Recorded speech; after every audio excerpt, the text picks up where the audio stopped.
que realmente é importante na nossa vida? Às vezes a gente dá tanto valor a tantas coisas que não tem valor e não dá o devido valor àquilo que realmente importa, àquilo que realmente interessa. Quando Deus criou o homem lá no Jardim do Éden, a gente crê na palavra de Deus, a gente não acredita, né, que o homem veio do macaco. Deus criou o homem e viu que o homem estava só. E que não era bom que o homem estivesse só e criou para ele uma companheira, criou Eva para ele. E ali foi formada uma família, depois que eles saíram do jardim, foram expulsos por causa do pecado, eles tiveram filhos e começou a família, começaram as famílias.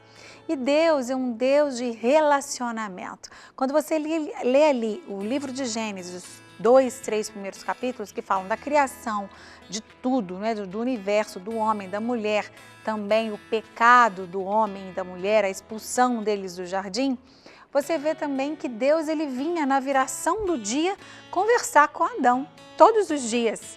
Deus vinha se encontrar com Adão. A gente brinca que Deus inventou o happy hour, né? Porque o happy hour, as pessoas têm esse hábito de se encontrar no finalzinho da tarde, comecinho da noite, para conversar, infelizmente muitas para beber, mas é um bate-papo. E a gente brinca, né? Que Deus inventou o happy hour, aquela hora gostosa, aquela hora feliz que ele tinha para se relacionar com Adão. Eu imagino ali, porque Deus tinha dado para Adão muitas tarefas. Adão que colocou o nome nos animais, Adão, ele controlava, meio que controlava, ele é o administrador ali do jardim e ele tinha as coisas para fazer. E eu imagino que Deus conversava com ele, o que Deus batia um papo com Adão, como é que foi seu dia? É lógico que Deus sabia, porque Deus vê todas as coisas, Deus estava vendo, mas Deus quer ter um relacionamento com o homem. E Deus então conversava com Adão todos os dias ali, na viração do finalzinho da tarde. E a gente tem que entender que isso que Deus fez, que Deus tinha com Adão, esse exemplo que Ele nos deu, é o que Ele tem de mais importante. O relacionamento. Relacionamento com o homem, entre Deus e o homem. E também o relacionamento entre o homem e o outro homem. Os homens, de uma forma geral, as pessoas. E ali, quando Adão e Eva pecaram, eles foram expulsos do jardim, o relacionamento deles com Deus foi quebrado. Foi rompido, foi interrompido por causa do pecado, porque Deus não se relaciona com o pecado. E Deus, então, providenciou um plano ao longo de todo o Antigo Testamento. A gente vê que o que o homem tinha que fazer para ter os seus pecados perdoados. Então, Deus foi, para resumir bem a história, vamos apertar aqui o forward e lá para o Novo Testamento. Deus providenciou um plano, então, para que de uma vez por todas o homem tivesse um relacionamento com Deus restaurado. Deus mandou Jesus veio, morreu no nosso lugar, porque a Bíblia diz que o salário, o pagamento do pecado é a morte. Então todos nós deveríamos morrer por causa do pecado, mas Jesus assumiu o nosso lugar, morreu na cruz por nós, e aí a Bíblia diz que o véu foi rasgado. Né? Todos sabem que eu estive em Israel agora pela segunda vez, no mês de novembro, e a gente vê o templo, né? A gente vê, na verdade, a maquete do templo, o templo foi destruído, o templo de Salomão, a gente vê como era o templo antes, e a Bíblia também descreve como era o templo era feito do átrio exterior, a parte onde as pessoas podiam passar, tinha o santo lugar e o santo dos santos, que era onde Deus estava, e havia uma cortina, um véu muito forte, muito grosso, que separava o lugar onde Deus estava da presença de qualquer outra pessoa. E só o sacerdote, uma vez por ano, poderia entrar ali e oferecer o sacrifício pelo povo com um animal, com sangue de um animal. E se aquele sacrifício não fosse aceito por Deus, por causa do pecado ou por causa do coração do sacerdote ou por causa de qualquer defeito naquele animal, qualquer motivo que Deus não aceitasse aquele sacrifício, aquele sacerdote era morto. E havia ali as roupas dele que ficavam para fora, e quando eles ouviam um barulho, eles sabiam que ele tinha sido morto, eles puxavam o sacerdote do Santo dos Santos. Ninguém poderia entrar ali a não ser esse sacerdote uma vez por ano. Isso lá no Antigo Testamento, isso lá na época da lei, isso lá muitos anos antes de Jesus vir. Quando Jesus vem, Jesus é chamado de sumo sacerdote, aquele sacerdote maior que uma vez por todas foi morto por nós no nosso lugar, porque ele assumiu sobre si o pecado, a maldição e por isso, assim como aquele sacerdote lá era morto e também tinha que oferecer o sangue de um animal sem defeito, Jesus também era esse cordeiro. Você lembra de João Batista? Ele, quando viu Jesus, ele apontou Jesus e diz: olha aquele lá, eis, o Cordeiro de Deus que tira o pecado do mundo. E ali, de uma vez por todas, Jesus se sacrificou por mim e por você para restaurar o relacionamento de Deus com o homem. Não, a Bíblia diz que o véu foi rasgado quando Jesus morreu. Aquele véu se rasgou de alto a baixo.